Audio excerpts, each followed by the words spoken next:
Hey, friend, I want to talk about something that I haven't really talked about before.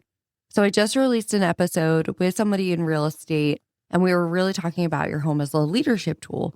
And the whole time I was recording it, I kept thinking about the 5 years I spent in a house that I genuinely hated. Not disliked, I mean, hated with every fiber of my being. And I realized I've never talked about what that did to me, to my creativity, my ability to host, my ability to show up. Because here's what I know now that I didn't know then is that your home is not separate from your leadership. I think it's infrastructure for it. And if it's working against you, then you're spending energy you don't have trying to compensate for an environment that is honestly draining you every single day. So today I'm going to go there and I'm going to tell you about this house. So welcome back to the Well Lived Society. I'm your host, Lemon Price, where we talk about leadership development for women. And I talk about it as a whole person. I think it is in your home. I think it's in how you are showing up at the grocery store. It is how you lead in professional settings, volunteering with intention. It really is just a whole person development. And so that's what I get excited to talk about. So I want to talk about the rental years because that kind of killed me. I'm going to be honest. So I, first of all, did not buy a house until 2 years ago. This August, it'll be 2 years since we bought our house. So I have rented literally my entire adult life from the time I left for college until 2 years ago, right? So we bought this house when I was 34, rented. And I've lived in many rentals, usually pretty nice. My first real apartment situation when I was in college was like a brand new townhouse. I was on the third story of our townhouse. We had our own bathrooms, walk-in closet, and we always had people over. I like hosting. And so even the apartment I had right outside of Philly, I was always hosting. And so when I moved to Georgia, again, had a super cute apartment, had people over, that it was just who I am. I ended up obviously meeting Glenn. We moved in together, moved into his house. Again, still hosted, still had people over. Everything was hunky-dory. Then, let me backtrack. Glenn is from El Paso. And so I had never been to El Paso. He was like, do you want to go? We'll spend the summer. Our lease was up on our rental. And we're like, and then we can figure out what we want to do. He was like preparing to kind of get out of the military. He knew he was getting out within a year. So let's just go. We'll spend the summer, figure out kind of what we want to do. He could have moved his contract to El Paso. This wouldn't have been a big deal because of Fort Bliss. So this was a non-issue if we wanted to move. So I'm like, okay, so we go and we spend the summer there. I don't love El Paso. I love the food. If you are from that part of Texas, the food is incredible. And if you haven't been, honestly, the breakfast burritos, there's this one place, gosh, I wish I could remember the name of it. So good. It's so good. And you can get breakfast burritos for $2 and $3. They're so good and they're amazing. Okay, so the food was amazing. I loved that Glenn had family around and stuff. That was great. But I am an East Coast girl through and through. Okay. I have only lived in one of the 13 original colonies. Okay. I am an East Coast girl. My family is from New England. I lived in the Mid-Atlantic. And always water. Okay. So for me, being in El Paso was a challenge. It was a challenge. I knew I couldn't stay there. I knew I would go most places with my husband, and God forbid he got moved there. If he had gone back to active duty, that was a whole conversation. If he had ended up at Fort Bliss, fine, I would have dealt with it. But there is no way I would willingly make that choice. No offense if that's your jam. It's just not mine. It's not for me. And so we were like, okay, we're going back to Georgia. That's all fine and dandy. We found a rental because we weren't ready to buy yet. And so we had called a real estate agent and we're like, hey, we're coming from El Paso. We're getting ready to make this trek. We looked at the pictures.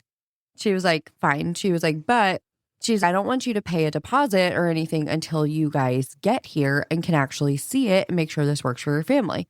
So I was so dumb. I feel like I was so dumb.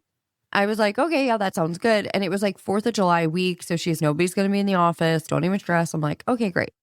So we leave El Paso. I'm in Dallas. Okay. And if you've ever driven across Texas, that is 2 days alone. Okay. So it took us one day to go from El Paso to Dallas. So I'm in Dallas and Glenn gets a call and she said, it's the real estate agent. And she says, oh my gosh, I'm so sorry. I was like, what? Why are you sorry? And she goes, somebody came in. Literally, it was the 4th of July. I will never forget because we could see the fireworks in Dallas. And she goes, another agent came in and rented the property out today. And I was like, awesome. I was like, do you have anything else that is dog friendly and is available in 2 days? I'm going to be back in Georgia in 2 days. And she's no. Okay. Okay. Awesome. So now Glenn and I are in Dallas, right? Which is this is so crazy. Dallas is the halfway point basically for us to go from where we are in Georgia to El Paso. Dallas is the halfway point. It's 10-ish hours on either side. And so I was like, okay, what are we going to do? So we're like, we're just going to sleep it off. We're going to deal with this problem tomorrow. So Glenn and I then spent the entire next day while we're driving, because we're still driving toward Georgia. Keep in mind, I have the dogs. We're still trekking. So we make some phone calls and arrange to go see some properties as soon as Saturday morning. And this was, I think, a Thursday, right? When we're like making these calls. So we were like, okay, we'll be in Friday night. We'll stay with a friend. No big deal. No big deal. Okay. Glenn and I get up Saturday morning and we look at a dozen houses. And every single person that we talked to said the house either wasn't going to be available for another 2 weeks or they don't accept pets. Okay, great. I'm stressed to the max. I'm like, okay, what do we do? So one last person that we go and see, and y'all, your girl struggled. Okay. I've never said this out loud to anybody. Okay. This isn't probably the most vulnerable I'm going to get. This was like a single wide trailer in the woods. And I was like, okay. And because he's military, the landlord's military, and he's in his 80s, Glenn's military, no application, no nothing. He literally looks at us and says, do you want it?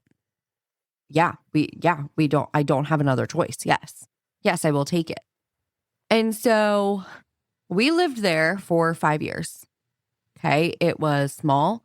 It was probably half the size of our current home. And my current home is not massive. Okay. I traded big yard for a normal size house. I think we have 1,400-ish square feet plus a garage, but I have 2 acres. So I'm like, I would rather be outside. I want the dogs outside, etc. Okay, so I lived in a house about half the size with obviously no yard. There was no yard. And I have, again, very large 80+ pound dogs. And it was tight. There was like nowhere for a kitchen table. We barely had any room. Okay, we barely had any room. And so in the beginning, we had a couple people over, but I didn't feel good, right? This was not me. I never in a million years and again, nothing wrong with trailers, prefab homes, stuff like that. But this was like, it was from the 80s, 90s, and nothing had been updated. Nothing, it was not nice, okay? It was functional, it was clean, but it wasn't nice in any capacity by the 2010s, 2020 standards, okay? There was no space to cook. There was no space to hold anything. I didn't have, and there was nothing. There was no space whatsoever. And so I struggled. It crushed my creativity. It crushed my ability to show up because I didn't feel good. I looked around this house and I was constantly rearranging and cleaning and just to try to make it work, for our family, especially our family was growing. And I don't mean we were adding children. Children were just getting bigger. They're big.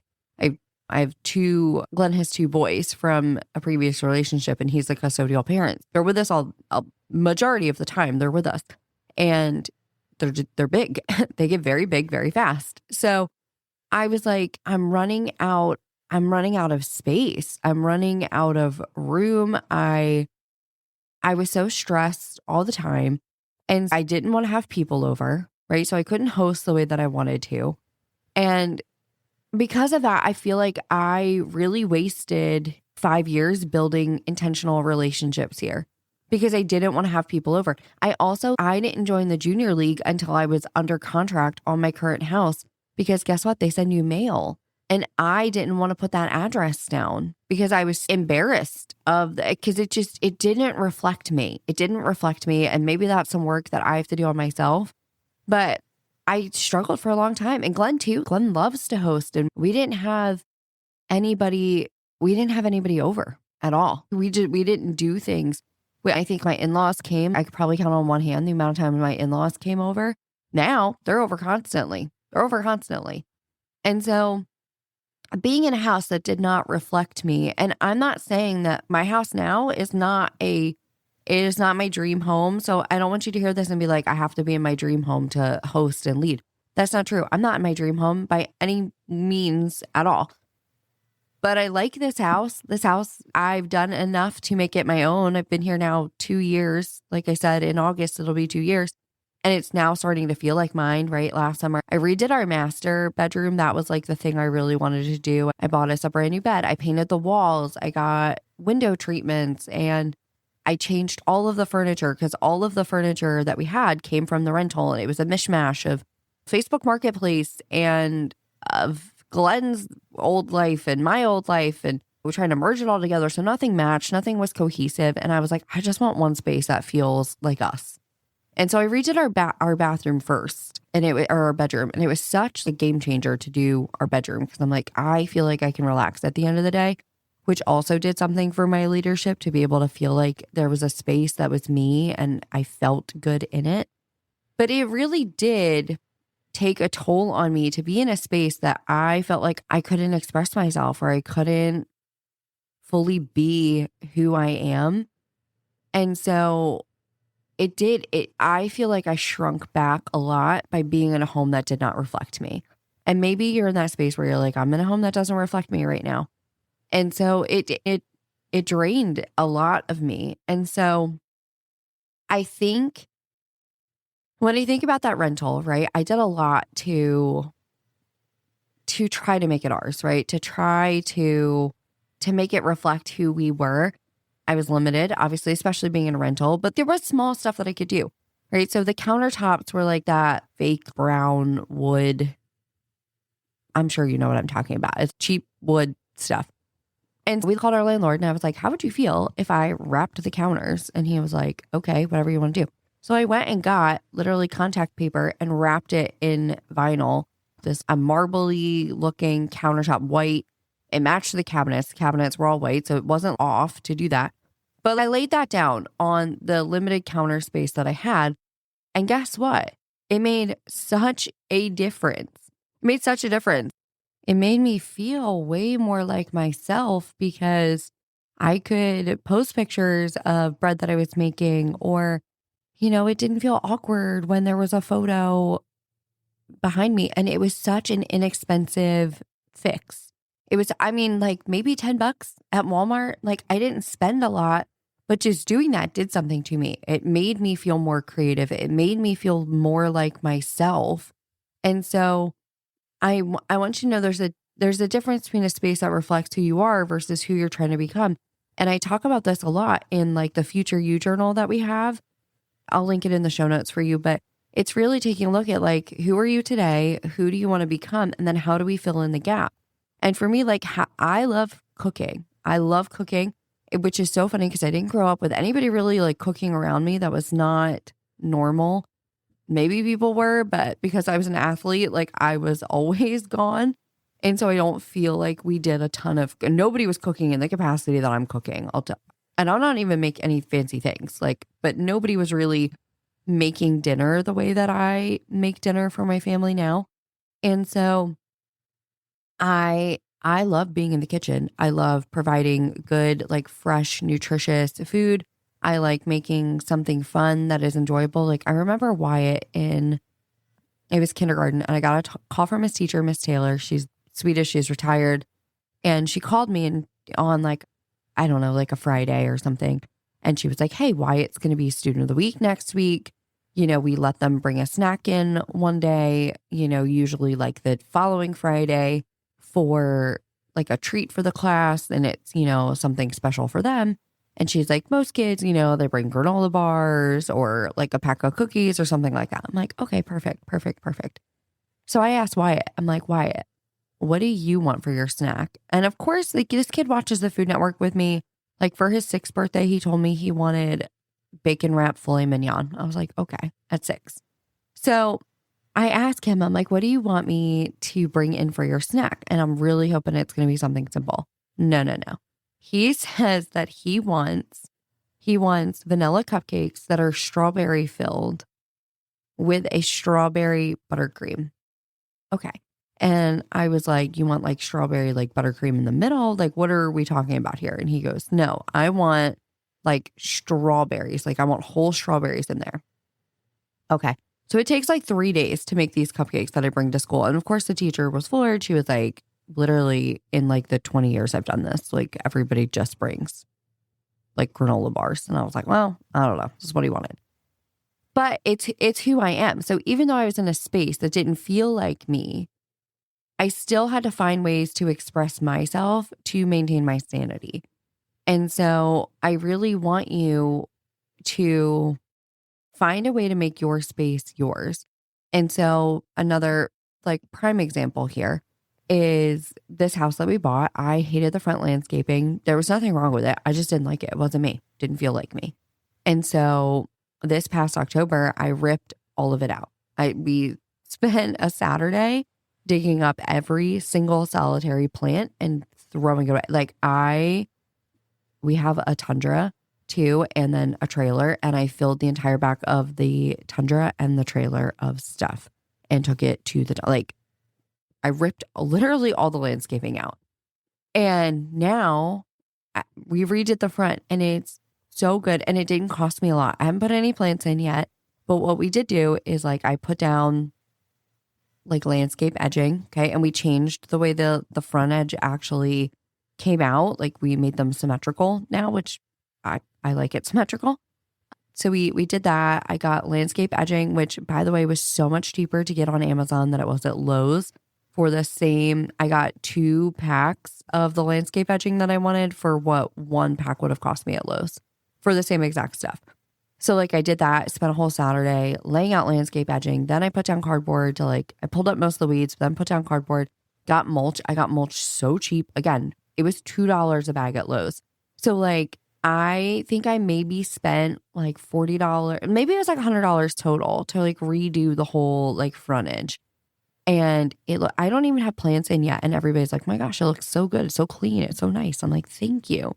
And the plants I'm putting in, I'm waiting till more of the end of the season just because it's so hot to plant stuff right now. But I had to take ownership of the environment. And I think that is an act of leadership. I think that is an act of leadership. And like same thing with my dining room. Okay. The dining room wasn't set up the way I wanted to. Like my table came from Facebook Marketplace. Like don't think I went out and spent a lot. I think we spent $30 on the table. Okay. Like we didn't spend a ton. But I then I've got like a new rug. This one actually came from Lowe's. Got a rug from Lowe's. I went to the Restore in Bluffton or, like at the Habitat for Humanity store. So good. I'm going to tell you guys right now, if you're trying to update your space for something inexpensive, please go to a Restore. Okay, let me tell you what I bought. I bought a gigantic solid wood, beautiful china cabinet. Beautiful. She's beautiful. I paid $54. $54. Then I wanted a bar because I was taking out one that didn't match my aesthetic anymore. It was fine, but it didn't match my aesthetic. It's now Glenn's like grill buffet. He has it out with his grill. It's got all of his grilling tools in it. He's very happy. But I bought a bar also, like $70. Bought a bar. And it's again beautiful. It is beautiful. I am so insanely happy with this thing. You have no idea. My house feels complete. It feels intentional, right? The rug now ties it all together. The woods all match. Like it looks so good. And again, I spent $115 to redo this space, like to get these 2 very massive pieces of furniture that would have cost me thousands, go to a Restore. And so I'm saying this because I think your house can communicate before you have to say anything. And again, you don't have to have the perfect house. It's not about having the most beautiful home in the block. It's about having an intentional one, right? So the rental wasn't actually the problem. It was how I felt about it. It was how I felt about it. To be honest, it's how I treated it. I wasted a lot of years resenting this house. I did. I spent so many years resenting the house and not building intentional relationships because of it. Because I was embarrassed to have anybody over, because I was embarrassed to let people get to know me. I didn't get birthday cards. I didn't get anything. I do now. I get handwritten thank you cards. I had a friend randomly send me. Why? Because I'm not afraid to give out my address anymore. I mean, I'm not going to give it out over the internet, but like I'm not ashamed of where I live anymore. And the only real difference, yes, the house is better. It's newer. I have land. I have things now, but it's also like how I feel about it. Like we had people over, let me tell you. So we closed on our house on a Thursday, which was so fast, by the way. We closed in like 3 weeks. It was a very fast turnaround. That's a whole other story. I think I did an episode on this like maybe like a year and a half ago about the house and this whole situation with the house. But we closed on a Thursday and Saturday. So I had people here Friday to set up the internet. We like hooked the TV up, did the whole kit and caboodle. By Saturday, so Saturday morning, people helped us move the rest of our stuff, majority of our stuff. And Saturday afternoon, we had people here watching a Georgia football game. Okay. Because again, if you heard my episode with Kim, you know, like asking people to do anything during an SEC football game is insane. So people literally showed up at my rental at like 6 a.m. to help us move so we could be done in time to watch a Georgia game. And I had literally picked up food from Publix. I like got a catering tray. We had, a ton of beer. Like we had stuff going before, like there was furniture, like they brought the couches in, like we brought those couches in on Thursday night. We bought new couches again off of Facebook Marketplace, but it reflected us better. They were newer, they were nicer. And so we literally had people here on Saturday. We finished moving and like getting organized on Sunday. And then guess what? I had people here Monday for Labor Day. I hosted twice in one weekend, the same weekend I closed on this house. And so I want you to know that like the shift is in how you start treating your home as something worth stewarding. And I went through like a leadership development program years ago. And Glenn went through the same one while we were in the rental. And there was a story about, like in a low income neighborhood. And you could tell the houses were a little run down, houses weren't fixed up. And so there was one house though, where like they did have a flower box. They kept their yard clean, like inexpensive things, but it was the intentionality, right? That house stood out, not because it was drastically nicer than the others, but because there was intentionality. There was stewardship of that home and like care of the home. And so I think that by taking small acts of ownership and intentionality, like you're setting yourself up for success. And so I think that your space will either reinforce your identity or it will work against it. And so even in that rental, right? I had been in that rental for 5 years. I didn't change the counters again with something so small, like $10-15 at Walmart. Could have done this the entire time. Could have done it the entire time. But because I wasn't stewarding well, because I wasn't happy with it, because I had built stories up around this house, I didn't do anything to it. And when I did, my creativity shifted. I started feeling better. Glenn felt better. The kids felt better. Like everybody felt better. I wasn't ashamed anymore, right? I planted a little vegetable garden in front of the house. We had so many radishes and peppers. The amount of peppers that we were able to grow in that house was absolutely insane. I shifted around the office space that I had in here, and that helped me show up differently. Like there really is a connection between the environment that you're in and your confidence. And it's not, again, from having the nicest, most beautiful home in the neighborhood, but it is the intentionality and care that you steward that home with. And so what I'm hoping that you take from this episode, okay, is that you're not going to lead your whole life well out of a space that makes you feel small. And I don't care if it's a rental. I don't care if it's a starter home, a house you've been in for 15 years and you just stop kind of seeing it as something. worth celebrating. I think your home is a leadership tool and we have to start treating it like one. And so it doesn't mean a renovation, right? It just means one intentional thing this week. So maybe it is rearranging the furniture in a way that makes you feel better, or like, I don't know, go check out the Restore and see what they have, or change up something that's been bothering you, something so small. It literally, like a gallon of paint made a huge difference in how I felt about our bedroom, because our whole house is painted cool, like gray, white walls. Okay. That's the color. I am not a cool tone girl. It doesn't work for me. I don't like it. So, but I can't go super warm because like that's not good for Glenn's skin tone. Glenn looks good in cool colors. I look good in warm. And so I had to kind of go like a lighter, warm color. So I painted our room this like warmer, it's called oyster shell. The room, like it says technically it's yellow, but it never looks yellow ever. Not one time has it ever looked yellow in our room. But it's warmer, and it changed the way I feel about the entirety of our room with 1 gallon of paint and like 1 day of painting. It changed how I felt. I was like, oh, this makes a huge difference. Now I want to go paint everything. I literally look at every room and I know what color I want to paint them. It's using your china for burgers, right? I want you to set the table like someone who believes her life is worth showing up for because it is. Because it is. And if you want to go deeper on leading your whole life well, not just your career, not just your community, but your home, your table, your rhythms, your presence, like that's what we do at the Well Lived Society. So there's more information coming to you in a minute, but I hope this resonated. I hope this will encourage you to just take one thing from your house, just one thing from your house, and start treating it with intentionality.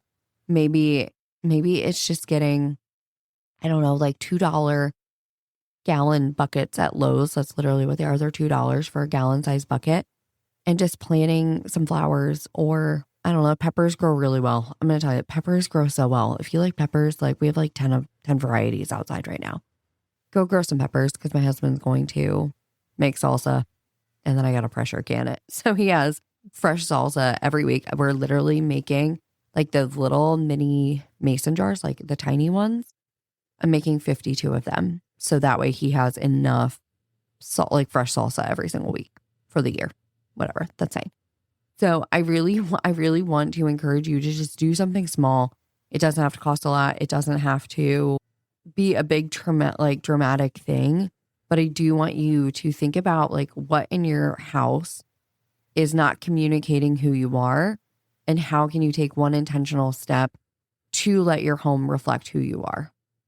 Because I promise when your home reflects who you are on the inside, when you start making changes, and again, I want to be really clear. I have not changed everything I want to change about this house. My laundry list is very long. It's very long. I have a fence outside that needs to get redone. Guess what? It's like an $18,000 project. I don't know about you, but like I don't usually have an extra 20 grand laying around. So not in this economy. So like it's on my to-do list project, but it's not a today project. Would I love to redo my kitchen? Absolutely. Absolutely. I mean, I'm not spending $60,000 on a kitchen yet to redo it. I'm just not going to do it. So I say all that to say, like, you can do small things. You can do small things. I spent $100 redoing the front of my landscaping, made a huge difference. You know what I did too that was huge? So it was so small. We have like an outdoor patio space, and Glenn wanted to treat it as an outdoor kitchen. We already have a picnic table out there. There's a grill out there, whole kit and caboodle is out there. Okay, fine. When we hosted our Labor Day party, that is where we had people. They were all out there. It was great. But I also had my glider out there so that way people could hang out and mingle, because it made sense for the party. Now, I have plenty of folding chairs that I didn't have before. Like we literally have a foldable couch. Again, so cheap. I got a whole set off season for like $60. 2 chairs and a folding couch, like outdoor, like camping chairs. So anyway, like this wasn't super expensive. So I was like, I have plenty of outdoor seating. And then people always tend to bring like chairs when they know they're coming to like a Labor Day barbecue type situation.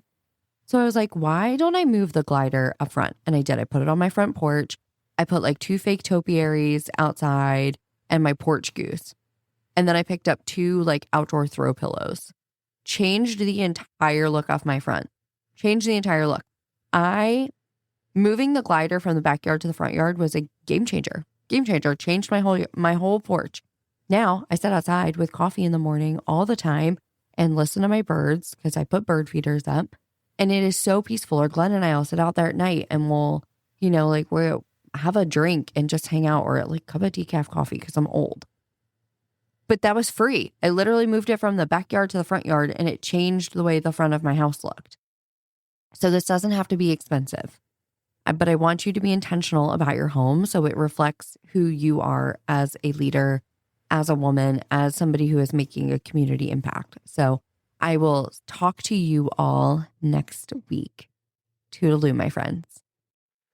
Hey, friend, before I let you go completely, I have one more thing I want to share with you. If you've been listening to this podcast and nodding along, these conversations about board seats, about hosting with intention, about leading your whole life, not just this part that sort of happens at work, I build a place for you. It's called the Well Lived Society. I know you are floored by that name.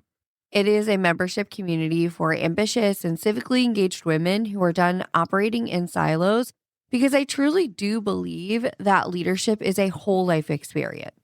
And so inside, you'll get monthly live gatherings. We have a leadership book club, a quarterly fiction read, because you are a whole human being, and I think you should read fiction. It's good for you.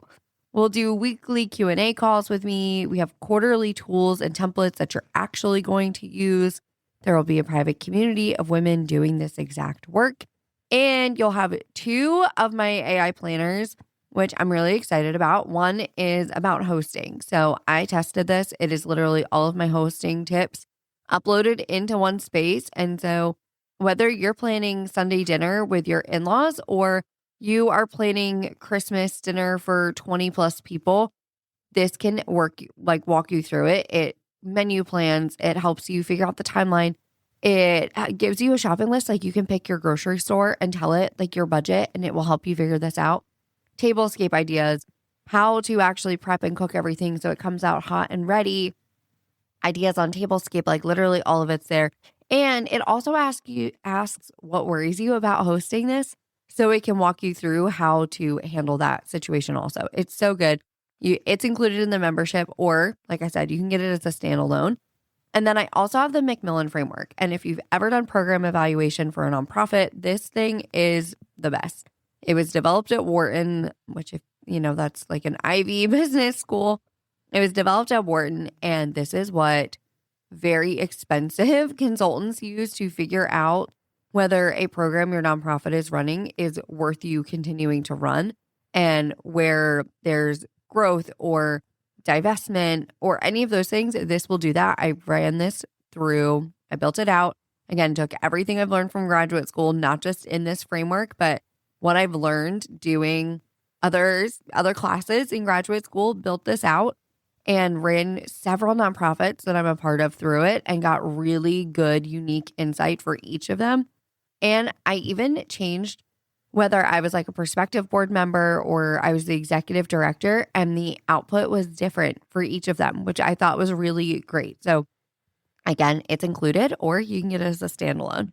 And so right now, founding members get all of the membership for $397 a year. After August 1st, it's going to go up to $597. The community goes live July 1st, and founding members will get in first. So you will get a notification when the community is up and active and ready for you. And you'll get to hang out a full month before content's really dropping and before the rest of the world kind of gets in. And so I'm excited because you'll get to help shape the content and the conversation. And I think that's really special. And so the link for that is also in the show notes.